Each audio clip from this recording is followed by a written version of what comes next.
Kamusta mga ka-good boy, Johnny Boy? Ngayon nga po ay ililibot ko kayo sa Patay Sindi. Hindi ito tulad ng naiisip nyo. Pansinin po natin ang daan kung saan makikita natin ang mga hilera ng mga parol. Ito po ay gawa ng mga San Fernandino kung saan isinasabit po nila ito tuwing sasapit ang buwan ng Disyembre.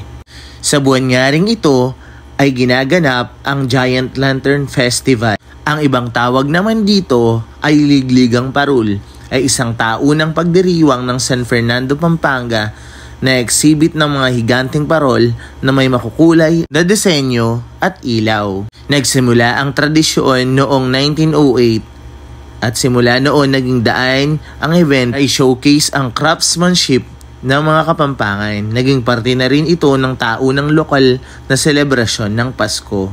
Marami nga pong Kapampangan ang mga gumagawa. Kung mapapansin nyo rin ho, ay napakaraming nagtitinda dito ng mga parol. Sa pagpasok po natin ng probinsya ng Pampanga hanggang sa dulo nito ay may makikita po tayong tindahan at ibang disenyong mga parol katulad po dito sa San Fernando. Ito po ay dinadayo at pinupuntahan ng iba't ibang mga probinsya. Ang parol o ang Christmas lantern ay isang tradisyon na Pilipino decoration tuwing Pasko.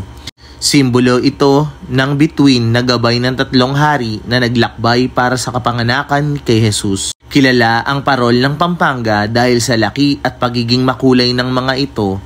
Karaniwang ito likha sa bamboo at papel o plastic na may iba't ibang ilaw.